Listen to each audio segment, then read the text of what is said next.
Hey everyone, it's Sumit again. Today I'm coming at you with another video for Shield Pro, but this time it's going to be how to use it, how to apply it, what are my various options, how long does it last on the paint, all of that fun stuff.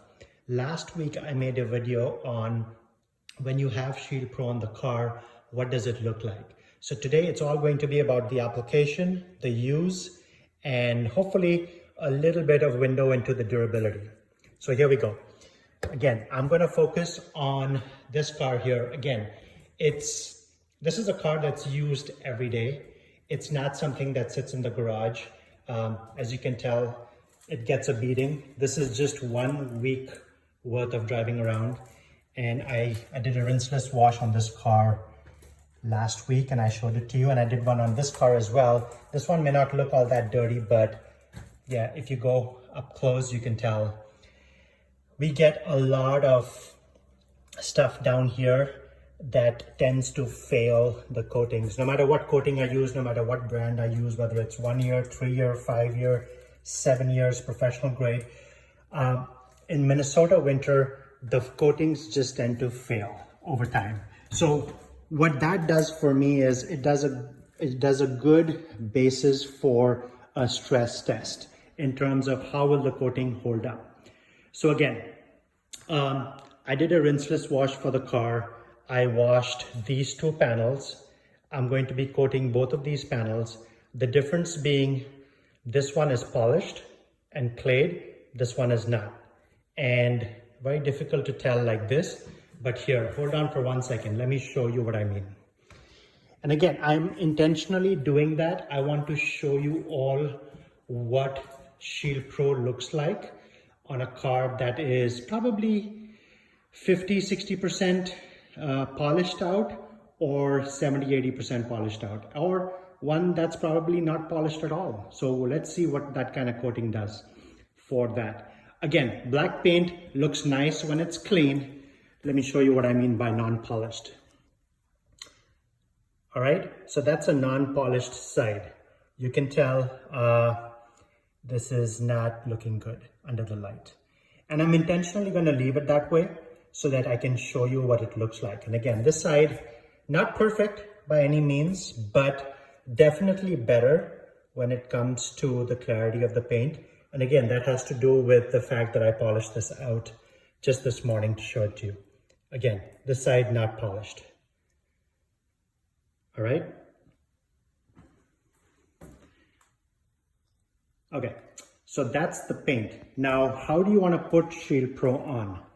Two different ways you can do this. One is we have our trusty, the foam block and the suede.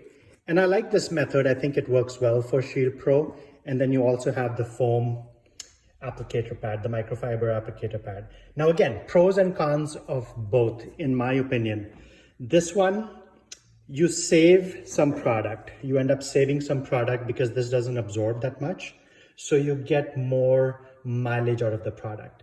This one, the first couple of passes will soak right in here, but obviously larger surface area, so you can go across the surface much faster. So again, depending on what you want to do, time is money. I understand that. And oftentimes what may happen is you may be in a situation where you have a little bit left over and holding on to it really doesn't make sense.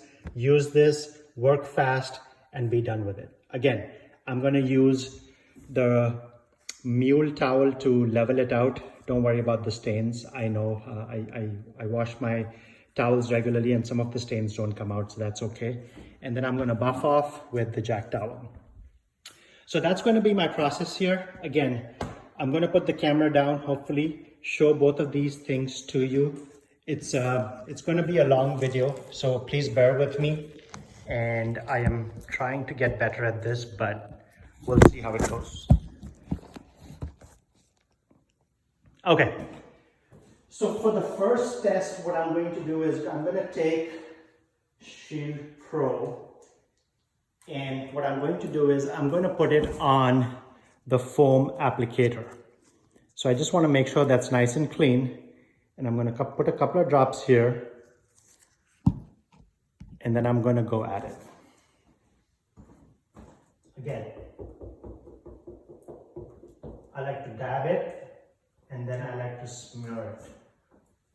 And you can see this is like that oily feeling, that oil on water kind of a slickness that you will see.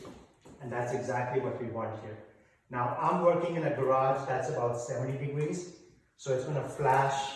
The humidity is very low here. So it's going to flash fairly quickly. I would say typically you have about 1 to 2 minutes to kind of wipe this thing down. I'm going to do it a little sooner than that, just to make sure that it doesn't leave any residue. So let me take you up close, see what it looks like. I don't know if the camera will pick it up, but that's where you can see it's on the paint. You can see some streaks over there. That's about to flash. And then this is where obviously I don't have it. So again, I'm gonna put it back real quick, level it out and buff it out so that you can take a look. And then I'm going to repeat the same process with the microfiber applicator pad. Again, leveling it out, light hand, nothing too fancy. I don't want to remove too much of the product. And you will notice underneath your hand, it's become slippery already. It's sliding, the towel is gliding. I don't want to remove too much of the product. There we go. Quick buff. Nothing too fancy. One layer, good for me. It's already looking darker and deeper, but once it cures, it's going to look much better. Now, the second method that we want to do is the microfiber foam applicator. Again, with the microfiber foam applicator, again, like I said, it's going to consume a little bit more product, but I will get the same effect. You can see again, you can see it's a little oil slick, but my foam applicator has sucked up a lot of it, I can already tell. So I'm going to need more on it. And again, obviously this is much faster, and that's the intent. I'm going to take my leveling towel, maybe give it another few seconds here just to make sure I do even amount of time on both the panels. And then hopefully next week I can show you. It's going to be very dirty next week. It's going to be similar to the sides, what you see over there. But I'm going to do a rinseless wash on both of these panels here and show you, and this is the driver's side door, front and back. And I'm going to show you what it looks like so that you can get to see. Again, we can talk about Shield Pro all we want, but again, showing it to you is what makes sense in my world. And hopefully that makes sense for you. If I can use Shield Pro in Minnesota winter, when it is 17 degrees outside in a garage situation, I'm using common sense. I am not trying to do this in a garage that's 30 degrees. I'm trying to protect it from water during its curing cycle. You can get a long durability from the product. Again, the Shine and Gloss, I don't know if you can see this on the camera. It's phenomenal. Once it cures, Shield Pro is going to be really hard on the paint. And I will show that to you next week. For now, this is the way you apply Shield Pro. Thank you so much. Any questions, let me know. Thank you.